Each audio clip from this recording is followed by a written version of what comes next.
April. Good morning. Good morning. This is April. TCG. What's up? What's up? Okay, so as you're coming in, be sure to subscribe if you haven't already done so. Like the video if you will, and comment as well. Be sure to comment and like. Okay, so now what I was talking about was this situation with the Fani Willis daughter. Her daughter was arrested a few days ago. I think it was last week. And okay, so that's the whole purpose of me going live. However, while I'm here, we're going to also talk about the chief financial officer of that position in Atlanta. He was sentenced 2 days ago, I think, for embezzlement. Now, keep in mind, he worked for the county. Okay, he was like, he would order things and buy things and put it in, say it was for Fulton County jail, stuff like that. Okay, so again, keep in mind now, this Atlanta, Fulton County, they owe over $1 million to that company. Or as of 3 days ago, they owed over $1 million to that company that was supplying the security guard employees in the Fulton County jail, which, you know, those security guards, they walked out because Fulton County had not paid the company. Wonder why. Okay, so we've talked about that, but not the chief financial officer. That just came about 2 days ago, as far as I'm concerned, as far as what I know. So interesting, because they kept it hush. They kept that a secret. No one knew about that, or I didn't hear about that. I didn't know about that, and I follow these things. And you know, there was no word of that situation. So,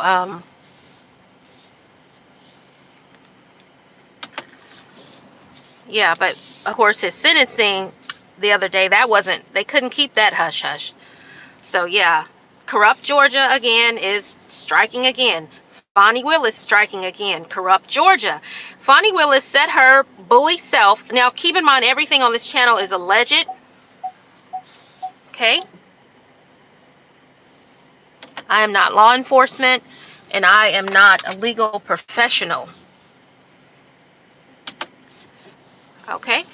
So, anyway, so Fani Willis, about 4 months ago, or maybe a little longer than that, Fani Willis and Nathan Wade, they sat on stand and allegedly lied. Okay, they said that their affair was over. They said their affair was over before Fani prosecuted Trump, charged Trump, right? That was a lie. Okay, so I don't know if you all saw it. You can watch it on a video that I just posted this morning, as a matter of fact. So Fani Willis's daughter was arrested, okay? The police, she had a suspended license. Okay, so Fani Willis' daughter was on the highway with a friend, and Fani Willis' daughter was driving the car. So when she was arrested because she had a suspended license, Fani Willis called the girl, the passenger. She had called the phone because I guess the daughter had called or whatever. Okay, so she's in handcuffs, this daughter, she's getting put in the back of the police car, and Fani Willis called the friend. The friend asked the officer if she can, you know, pass the phone on to the daughter to let her speak with Fani, the mother. Okay, and so Fani gets on the phone asking the officer, can she come, you know, and get the car. And you know, that's normal, because some officers, they'll be nice enough when you get pulled over, if they have to take you somewhere, as long as it's not like a DUI or something. But in that case, you know, they were like, some of them do let someone, if they're close by, come and pick your car up versus having to tow it. Then some of them won't have it. So it just really depends on the officer.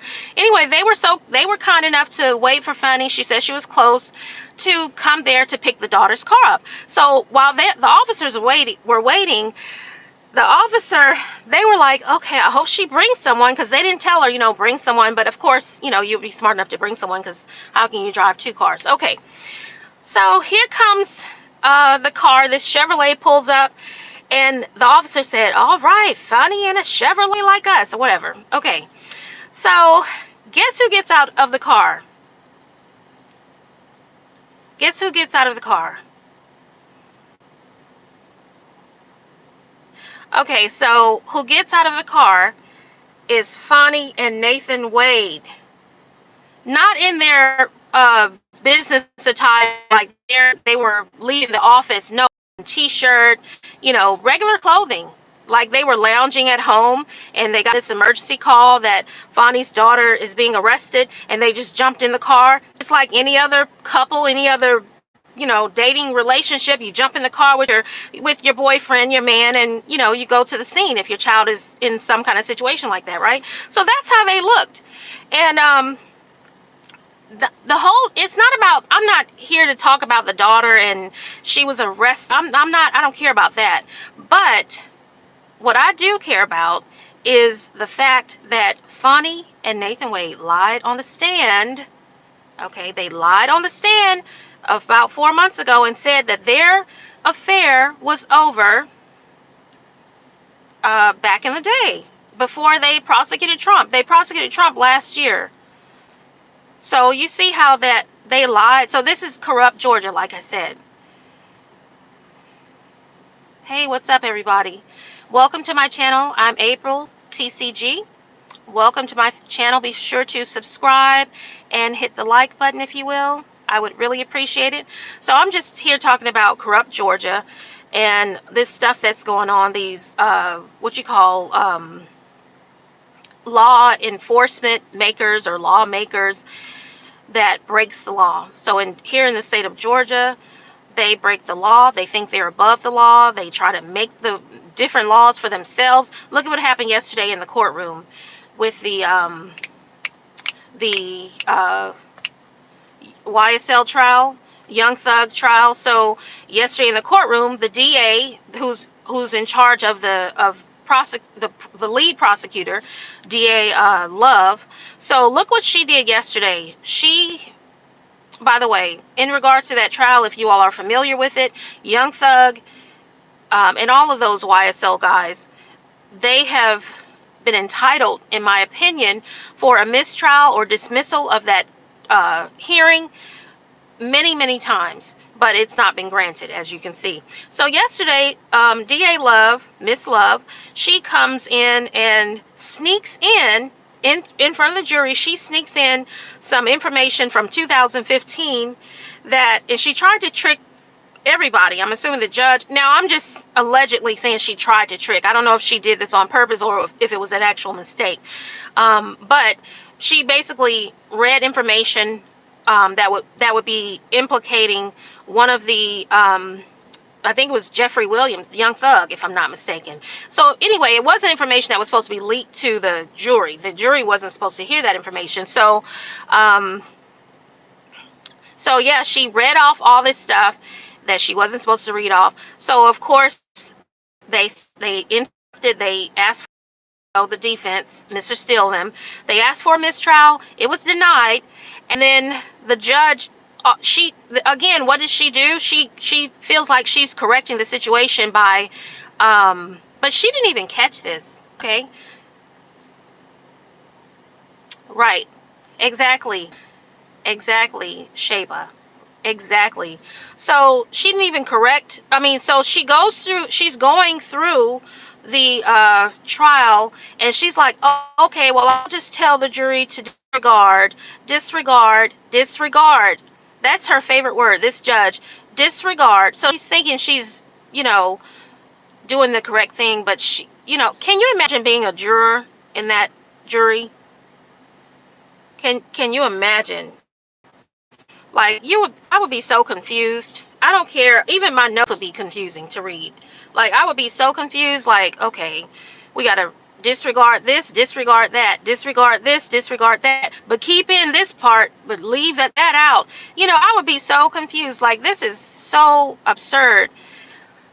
But yeah, that's corrupt Georgia. That is corrupt Georgia. And based on the history of corrupt Georgia and how these officials act in these positions here in Georgia, My take is that she did that on purpose. She wanted to slide that in. She thought she could sneak it in without Mr. Steele and the YSL attorneys catching that. And she knows the judge, whatever. She doesn't care. As long as the defense, if the defense wouldn't have said anything, the judge wouldn't have said anything. She wouldn't have been disregarding anything, right? So, man, it's just crazy. So yeah, I don't know if anybody has come in and didn't hear what I was talking about, the arrest of Fonnie Willis' daughter. So has anybody seen the video? It's on my channel, so I just uploaded that this morning. But basically, I was talking about how Fonnie Willis, good morning. I was talking about how Fonnie Willis and Nathan Wade came to the arrest scene, to the scene, where her daughter was being arrested, and they were in like plain lounge clothing, like they just left the house, and they said that their affair had ended before she even prosecuted Trump. Like, that was allegedly such a lie. I don't know who would have believed her anyway. I don't know who believed her. Miss Merchant sure didn't believe them, right? She was trying her best to bring it out, but their friends, their other friend attorneys, they got on the stand. Oh, I don't recall. They did the Woody, right? I don't recall. They did the Woody. So I hope, okay. So yeah, that's crazy. It's some funny stuff. It's frustrating when you are, right? Did you see that yesterday? I mean, it's this stuff is going on for a very long time. What we witnessed yesterday, and people are just now starting to pick this up. Those of us who actually live in Georgia, like, this is something that we see on a smaller scale, but we see this all the time, because here in the South, in my opinion, the lawmakers, the law enforcement, the public officials, they feel like they can make their own rules. That's it. Because honestly, so far in this trial has been going on for so long, and they don't even have real evidence to come. Like, you would think that if you're going to take down a name like that, knowing that they have money to hire them an attorney, and you're putting all these resources into that trial, like, you're taking away from the city to invest in this trial, you would think that they had some concrete evidence, right? Other than some rap lyrics, for sure. I mean, this is like a waste of money for the county. That's a waste of money.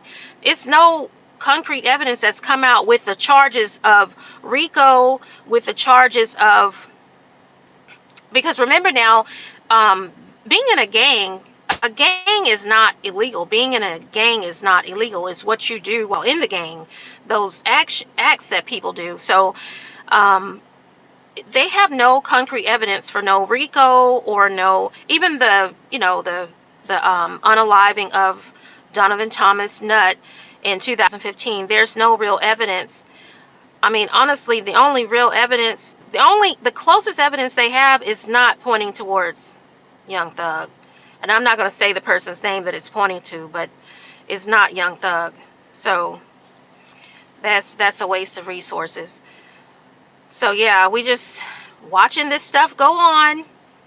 No concrete evidence. Fonnie Willis and her DA Love, DA Fonnie Willis, DA Love. I don't know much about Hilton. I think she's really honestly doing her job.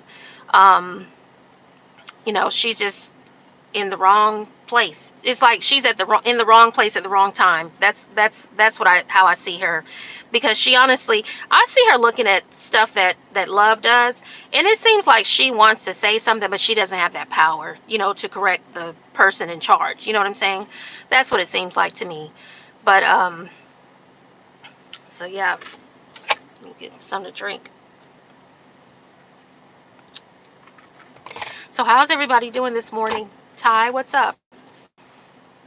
So are you following the trial, Ty?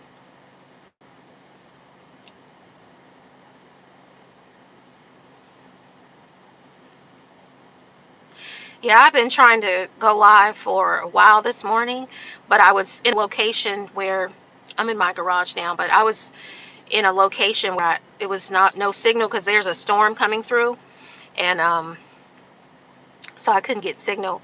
But yes, this is some stuff that's going on. I just wanted to talk about this Fonnie Willis and Nathan Wade showing up at the arrest scene.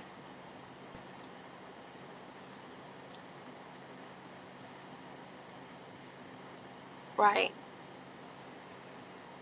Right. He's bigger than what he's ever been, right?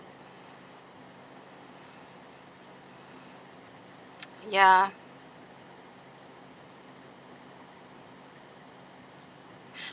Yeah, I don't want to speak too much about Woody, but yeah.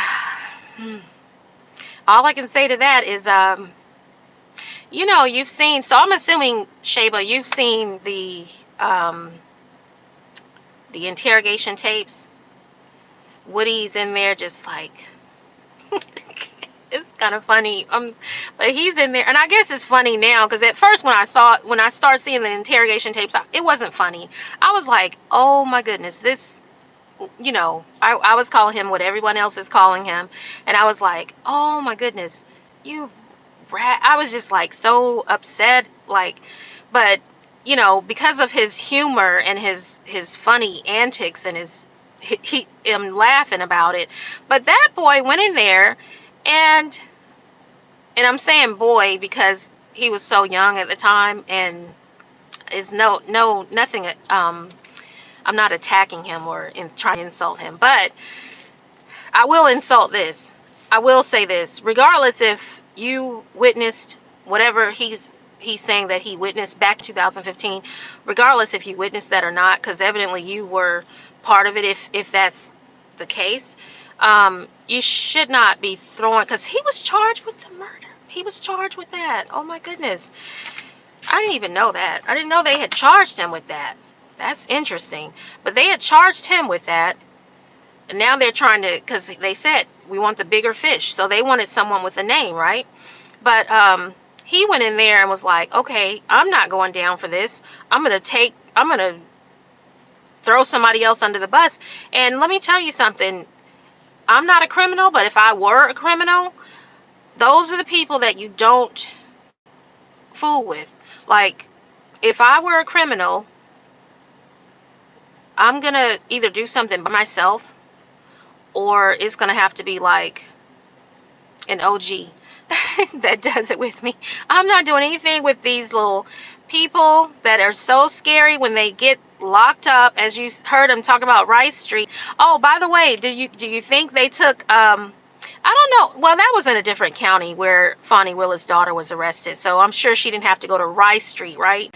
The horrible place, Rice Street. And I bet, you know what? I bet the jail is probably not as, no, I'm going to, because I've heard of some other counties in the state of Georgia near that location. And I heard the state of Georgia has some horrible jails. Horrible. So I believe all that. But I bet Fonnie Willis' daughter didn't have to go into one of those places.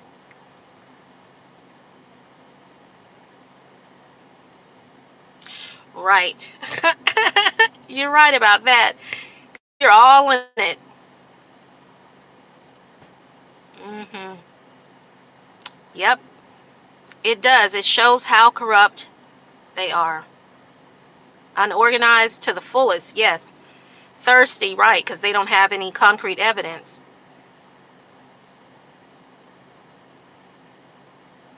Exactly. And that's what I think it was Russell Simmons. He's the owner of Def Jam. So I know. I know it. And I don't even know her personally, honestly, but I just see she's like a bully, she's like a bully, just ugh. And the thing is, someone else had mentioned this too, but what she's doing is when they get into, because she's an elected official, right? So when the officials get elected, they try to do something big, major, to show the people, vote for me. You voted for the right, that's what they go for. So this was her way of trying to get that big thing under her belt. But that's not it. That's not it. This is not it. Because she doesn't have hardcore evidence. And also, she did not know that the people, how many people was like in support of Young Thug and these guys, because the man has done a lot for his community, you know. And I mean, being in the state of Georgia, being in the South, like when you grow up in an impoverished area, when you grow up really poor, these kids, they don't really have they don't have the things that other communities have, right, to get involved with. So they kind of create their own stuff. And you have to remember, now these people grow up in some horrible situations, and they end up joining these little street gangs, you know, because they want to be a part of something. They want to feel like they're important. So that's why the gangs are so big, I think, in the state of Georgia. But the thing is, just like Russell Simmons, the owner of Def Jam, just like he said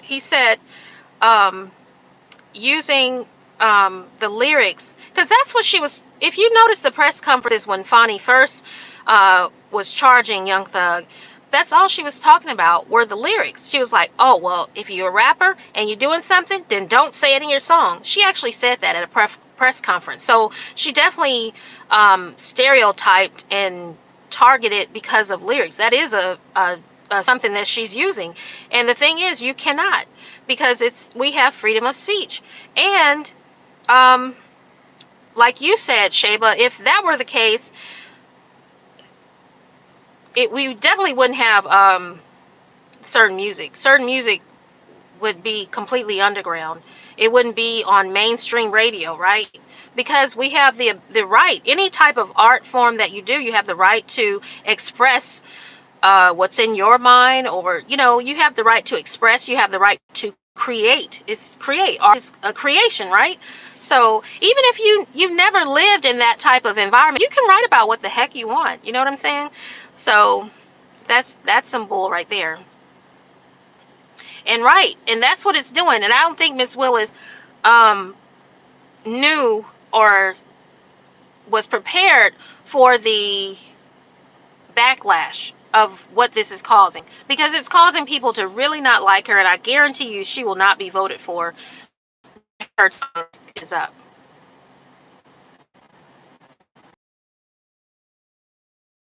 Right. It was complete. Did you know, speaking of that trial, that little hearing or whatever you call it, they were about the misappropriation of the funds, Fannie Willis.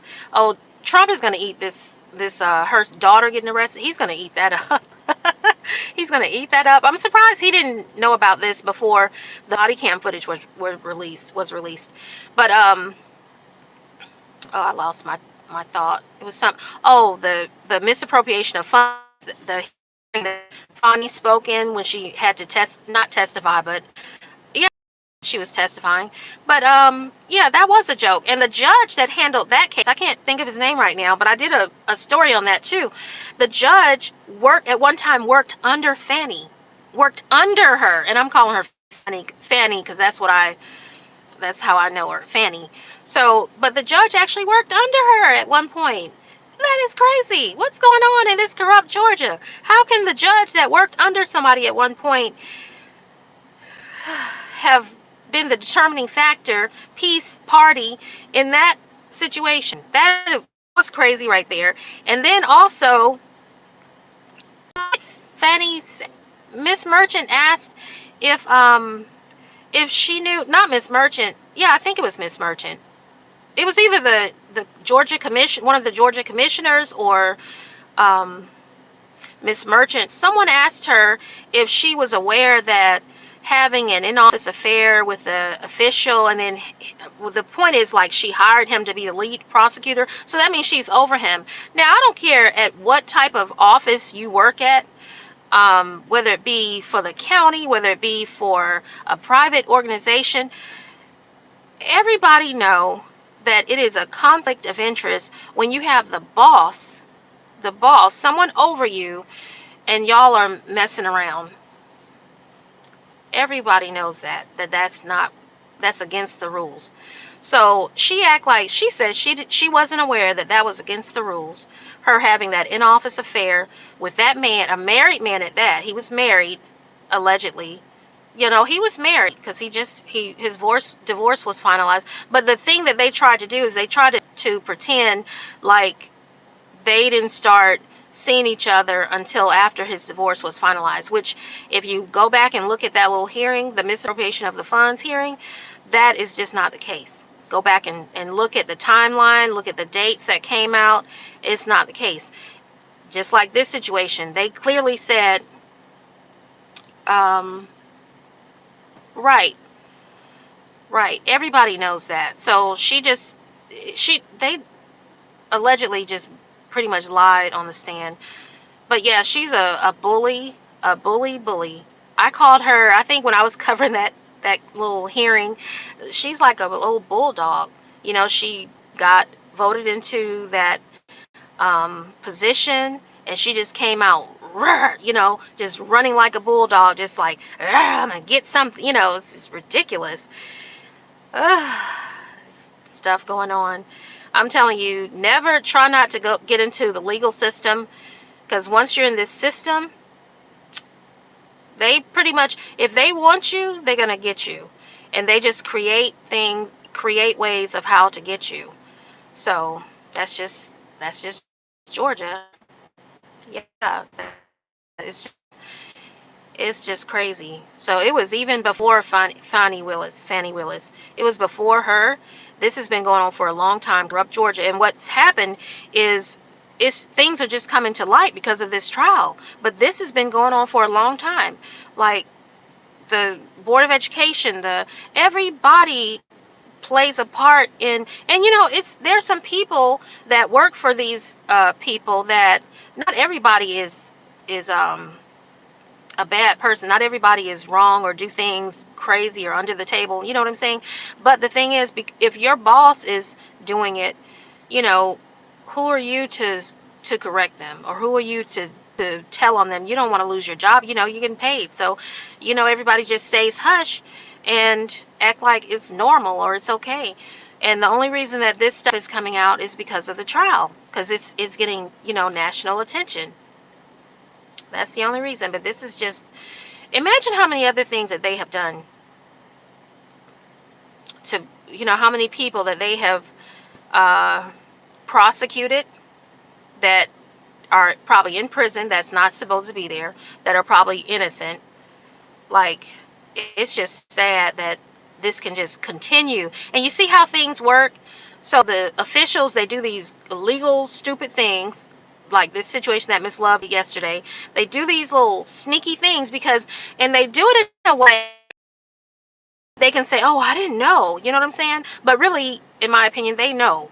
And so they do it in a sneaky way where if they're caught, they can get out of it by saying, I didn't know.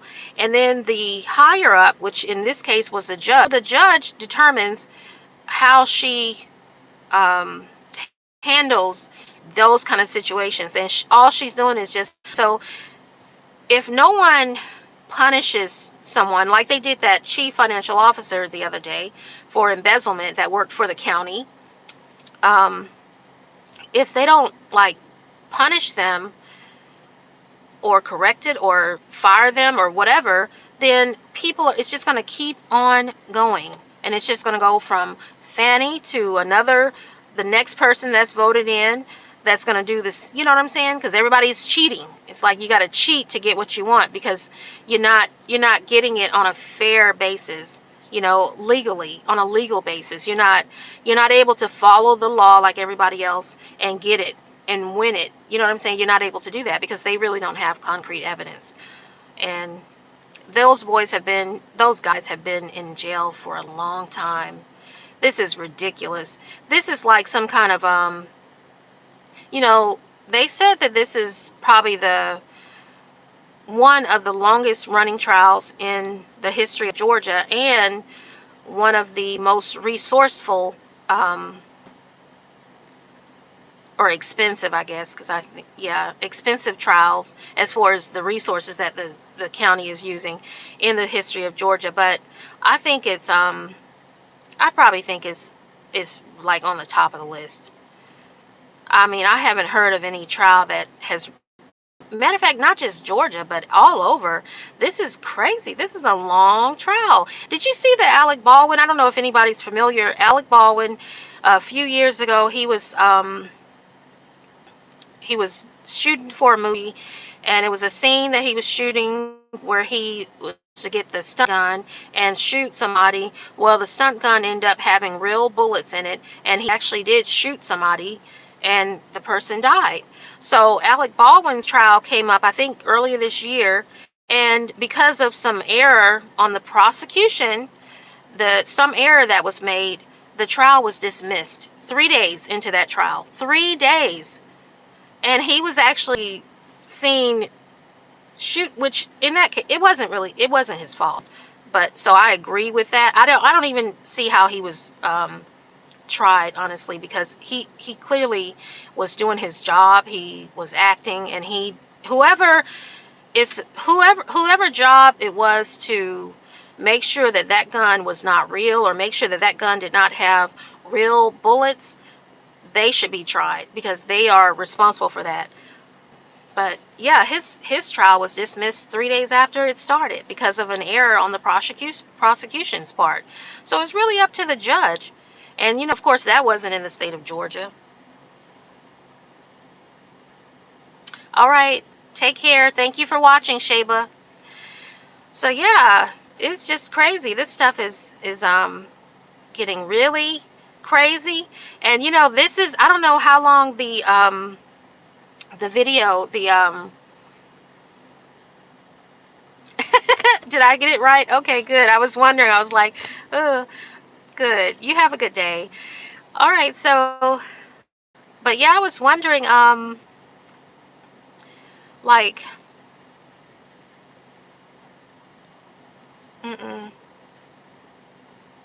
how long can they run this trial? And then they said yesterday they had like 100 and something more witnesses. Ooh. It's like they just went and subpoenaed everybody. They just said, okay, we remember the man that I call him OG because he was like an old school guy, but he was the son of the owner of the barbershop where actually Jonathan Thomas were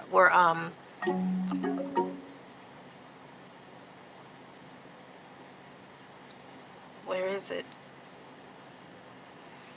I'm telling you these. Oh, I guess I can. No.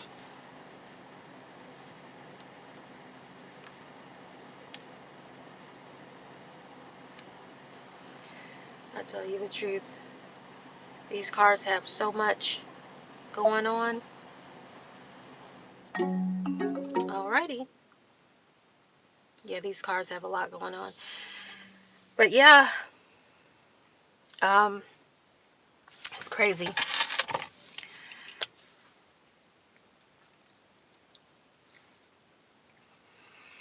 But yeah, I just wanted to come on and talk about the situation with the corrupt state of Georgia, as I call it, corrupt Georgia. What's that term that Trump uses? What he calls Biden, he says, not corrupt Biden, but what's the term? He uses it all the time.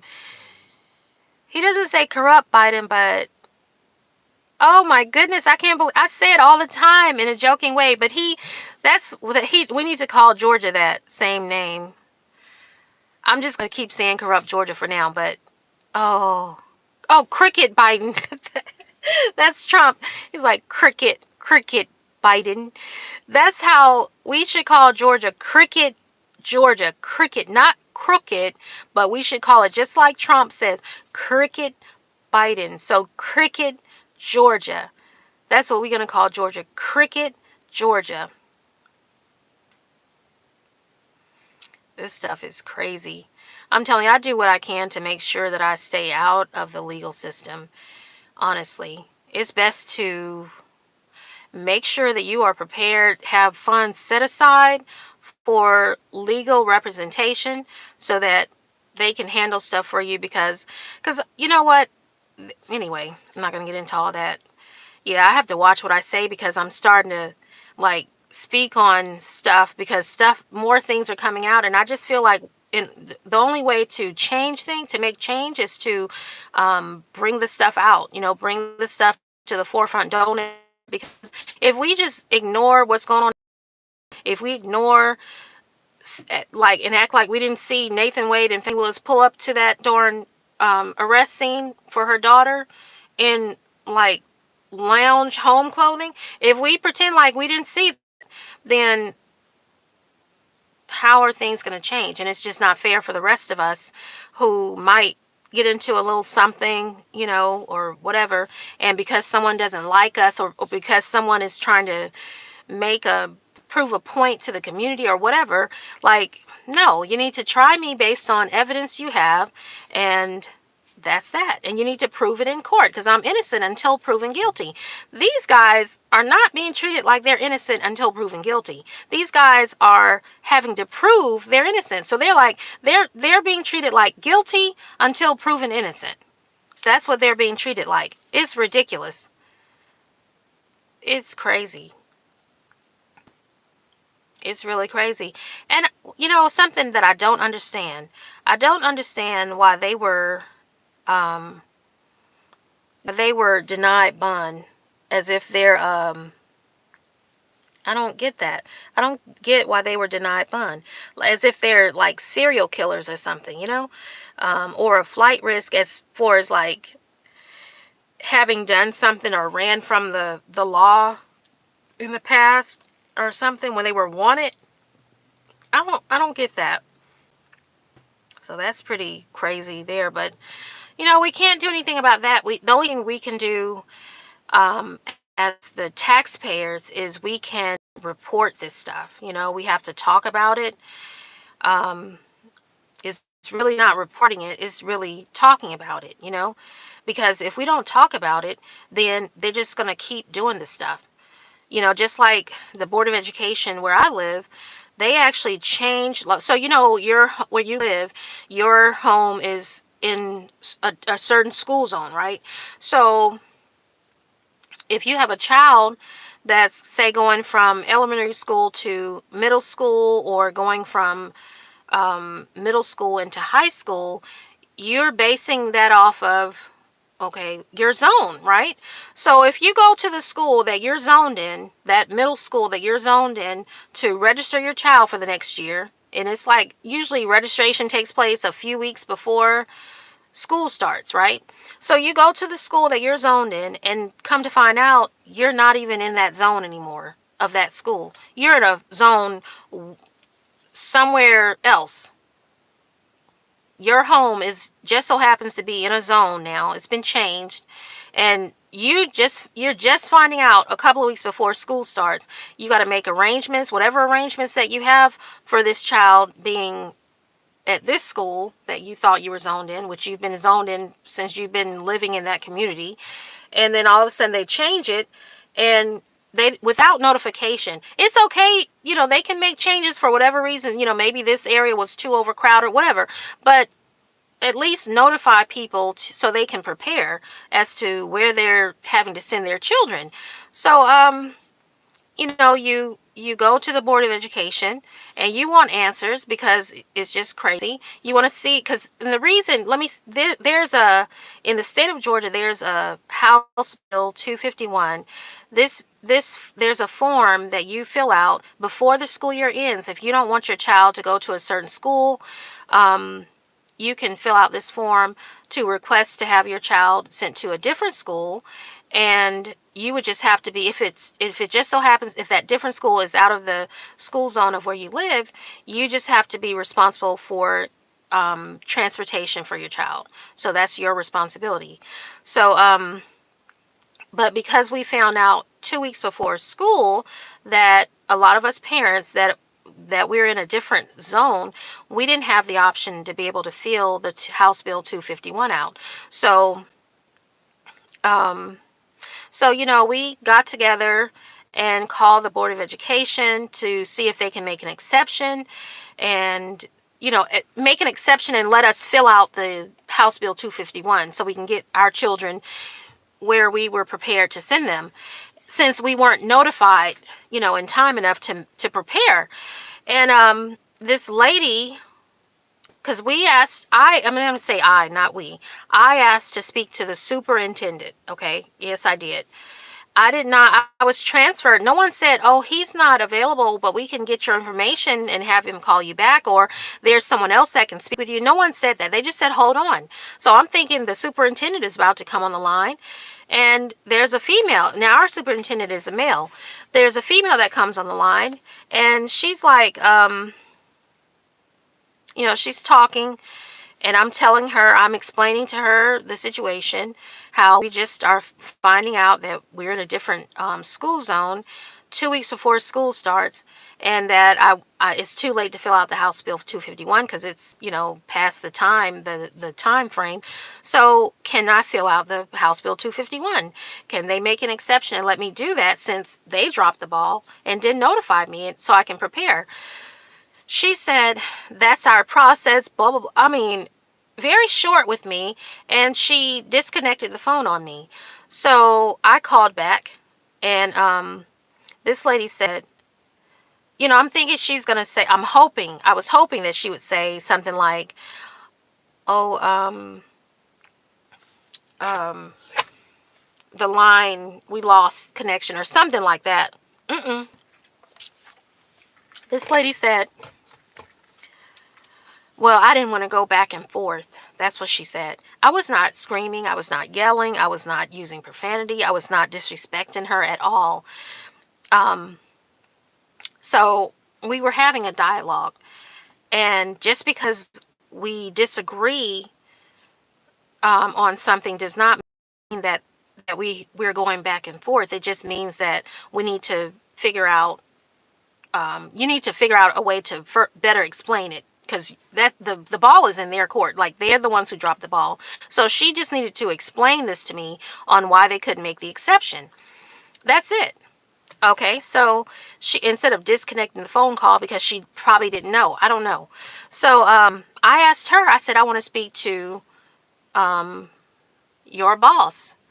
So she said, and I'm thinking, well, I don't know what I was thinking. I just wanted to speak to, how, you have a problem with an employee, you want to speak to the higher up. And so she said, this is what she said. She said, okay, well, the superintendent is my boss. That's what she said. I said, okay, well, I want to speak to him.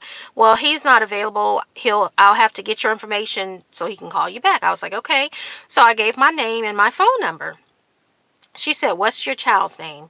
Now, with this lady being so unprofessional, do you think I was going to give her my child's name? Heck no. I was not going to give her my child's name so she can go in the system and look my child up and probably do something nasty. I don't know. So I was like, no, you're not professional. I didn't say that. I told her, I just would like for you to give him my name and my phone number and have him call me back.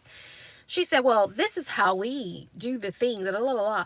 I said, okay, I'm the taxpayer. I'm asking you for a service. I'm asking you to give my name and my phone number, pass it on to the superintendent. And she said, she said her little few words, and we disconnected the call. Honestly, she disconnected first again, but I was just kind of waiting for her to do that, because I was like, this, anyway. So probably shortly after, maybe an hour later, there was this man that called. He said his name, his last name. I was like, who? That's not the superintendent. The name was different. I was like, this can't be the superintendent. So I'm just talking to him, and this man, he was very professional. He gets on the phone, and he explained to me why he could not make the exception and let us fill out the House Bill 251, because there's a certain amount of students that they have to, like, their preparation, they have to prepare for the certain amount of students that's in each school. So he explained that to me, and I was like, okay, at least I asked, and that's all she had to do was just explain it to me. And if you don't know, go find out. You know what I'm saying? Don't just hang up the phone on somebody. That's very unprofessional. It's rude, it's unprofessional, and it's just not called for when I'm a taxpayer. And even if I wasn't a taxpayer, that's just not how you do in a professional environment. When you have a position and you have a job to do it the right way. So again, making up their own rules, like that's her, she works for the Board of Education. So anyway, so this gentleman that I was talking to, he explained to me what's the deal and why they couldn't make the exception, and that was the end of that. Now, I did let that lady know before, when we had talked earlier, that I was going to file a complaint on her, which I did, and I've told this story before. So those of you who watched that live, I'm just going back over it because there has been some new people in this live this morning. So, but yeah, so come to find out, anyway, the gentleman that I spoke with, he was not the superintendent. That was the assistant superintendent. And then when I went down there to fill out my complaint on her for disconnecting the call on me, guess who took the complaint? She did. So she took the complaint on herself. So after that, about a week later, I did an open records request for a copy of a list of complaints has been filed on her for the last year, and I was denied that by the gentleman I spoke to, which is her boss. But anyway, the gentleman said that was personal. We can't request personal information. That's not. And I went on the Attorney General's website. That's not considered personal information. A complaint from the taxpayers, that a person has on their file that works for the public. So personal information is like giving someone's personal address, their home address out, or their private phone number, their phone number, or the type of car that they drive. As long as if it's the county vehicle, then that's public information. But I mean, if it's your personal car, that's your private business. Even if you work for the public, you do have private information, but that's not considered the list of complaints that's on my file. That's not personal information. That's information that taxpayer, that's public information. So, and the reason I think I was denied was that request was because I think she probably just threw my request in the trash. I don't think she did anything with that. So yeah, Cricket, Georgia. Cricket, Georgia. That's what it is. All right. So anyway, I'm going to get off, and because I could talk about Cricket, Georgia all day, but I'm going to get off, and thank you so much for coming and watching. I really appreciate it. Be sure to like, subscribe, and I will see you next time. All right. Bye. Have a good day.